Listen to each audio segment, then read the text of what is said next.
സുഗമോ ദേവി സീരിയലിൻ്റെ ഏറ്റവും പുതിയ വരാനിരിക്കുന്ന എപ്പിസോഡിൻ്റെ റിവ്യൂയിലേക്ക് എല്ലാ കൂട്ടുകാർക്കും സ്വാഗതം.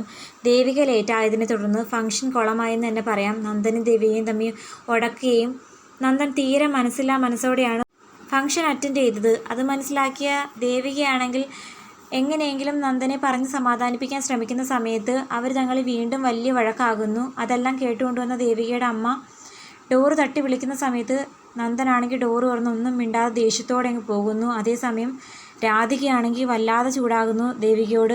മനുഷ്യനെ നാണം കെടുത്താൻ വേണ്ടി ഉണ്ടായവൾ ഇത്രയും ലേറ്റായത് എന്താ? നന്ദൻ എത്ര തവണ ചോദിച്ചു എന്താ ലേറ്റായെന്ന്, നിനക്ക് പറഞ്ഞാൽ എന്താ എന്നൊക്കെ ചോദിച്ച് ചൂടാവുന്ന സമയത്ത് അമ്മ അത് ഞാൻ പറഞ്ഞില്ലേ ഓഫീസ് വർക്കെന്ന്.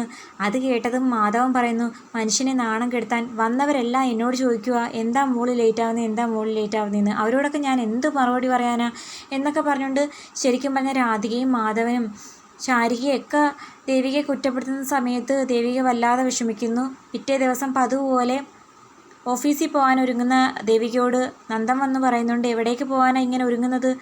അത് ഓഫീസിൽ പോവാൻ. ഇന്ന് മുതൽ നീ ഇവിടുന്ന് ഓഫീസിൽ പോകുന്നില്ല. അങ്ങനെ പറഞ്ഞാൽ ശരിയാവത്തില്ല നന്ദു. അത്യാവശ്യമായിട്ട് ചില ഫയലുകൾ ഞാൻ ചെക്ക് ചെയ്യേണ്ടതുണ്ട്, ഓഡിറ്റിന് വേണ്ടിയിട്ട് സമർപ്പിക്കാനാന്നൊക്കെ പറയുമ്പോഴത്തേക്കും നന്ദൻ പറയുന്നു, അതൊന്നും എനിക്കറിയണ്ട. ഇന്ന് മുതൽ നീ ജോലിക്ക് പോകേണ്ട ആവശ്യമില്ല, ഇവിടെ തന്നെ ഇരുന്നാൽ മതി എന്നൊക്കെ പറഞ്ഞ് ചൂടായി അങ്ങ് പോകുന്നു.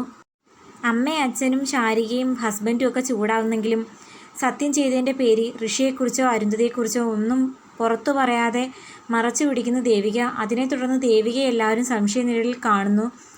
അങ്ങനെ അരുന്ധതിയാണെങ്കിൽ പതിവ് പോലെ ഋഷിയെ പരിചരിക്കാനായിട്ട് റൂമിലേക്ക് പോകുമ്പോഴത്തേക്കും ഋഷിയാണെങ്കിൽ ഉറക്കത്തിൽ ലീന്ന് തന്നെ പറഞ്ഞുകൊണ്ടിരിക്കുന്നു.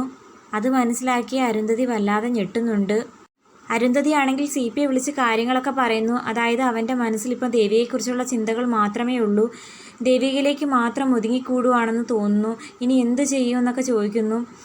ഒന്നാമത് ആ പയ്യന് തീരെ വയ്യാണ്ടിരിക്കുന്ന സമയത്ത് ദേവികയുടെ സാമീപ്യം അവനൊരല്പം ആശ്വാസം കിട്ടുന്നുണ്ടെങ്കിൽ അങ്ങനെ തന്നെ മുന്നോട്ട് പോട്ടെ മേഡം എന്ന് CPയും പറയുന്നു. എന്നാൽ ദേവികയാണെങ്കിൽ ഓഫീസിലേക്ക് വരുന്നില്ല. ദേവിക ഇന്നു മുതൽ ജോലിക്ക് വിടുന്നില്ല എന്നുള്ള തീരുമാനം കേട്ടിട്ട് പ്രഭാവതിയും സിദ്ധാർത്ഥനും നന്ദനെ പറഞ്ഞ് മനസ്സിലാക്കാൻ ശ്രമിക്കുന്നുവെങ്കിലും നന്ദൻ ആര് പറയുന്നതും കേൾക്കുന്നില്ല. നന്ദൻ പറയുന്നുണ്ട്, ഓഫീസ് വർക്കെന്നും പറഞ്ഞുകൊണ്ട് രാത്രി 12 മണിക്ക് കയറി വരുന്നതിനോടൊന്നും എനിക്ക് താല്പര്യമില്ല. അറ്റ്ലീസ്റ്റ് ലേറ്റായാൽ അതൊന്ന് വിളിച്ചു പറയാനുള്ള മര്യാദ പോലും കാണിക്കാത്തവളാണ് ദേവിക.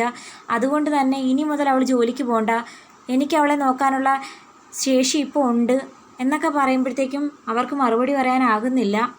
ദേവിക വരേണ്ട സമയം കഴിഞ്ഞിട്ടും കാണാത്തതിനെ തുടർന്ന് അരുന്ധതിയാണെങ്കിൽ ദേവികയെ വിളിച്ചു നോക്കുന്നെങ്കിലും അവളുടെ ഫോൺ കംപ്ലൈൻ്റ് ആയതുകൊണ്ട് കിട്ടുന്നില്ല. ശരിക്കും പറഞ്ഞാൽ ഓഫീസ് വർക്കിന് മറ്റാരെങ്കിലും കിട്ടും, എന്നാൽ ഋഷിക്കാണെങ്കിൽ ദേവിക തന്നെ ഉണ്ടെങ്കിലേ മരുന്നും ഭക്ഷണവും ഒക്കെ കഴിക്കൂ എന്ന അവസ്ഥയിലായതുകൊണ്ട് തന്നെ പ്രഭാവതിയോടുള്ള തൻ്റെ പ്രതികാരത്തിനേക്കാളും മുമ്പേ ദേവിക എങ്ങനെയെങ്കിലും തിരിച്ച് ഓഫീസിലേക്ക് വരുത്തിക്കണം. തൻ്റെ മകന് ദേവിക ഇല്ലാതെ പറ്റില്ല, ദേവിക ഉണ്ടെങ്കിൽ മാത്രമേ ഭക്ഷണവും മരുന്നും ഒക്കെ കഴിക്കുന്നുള്ളൂ. ആ ഒരു കാര്യത്തിന് വേണ്ടിയിട്ട് ദേവിക എങ്ങനെയെങ്കിലും ഓഫീസിലേക്ക് വരുത്തിക്കാൻ ശ്രമിക്കുന്ന അരുന്ധതിയെ കാണിക്കുന്നുണ്ട്. അപ്പോൾ എന്താകുമെന്ന് കാത്തിരിക്കാം.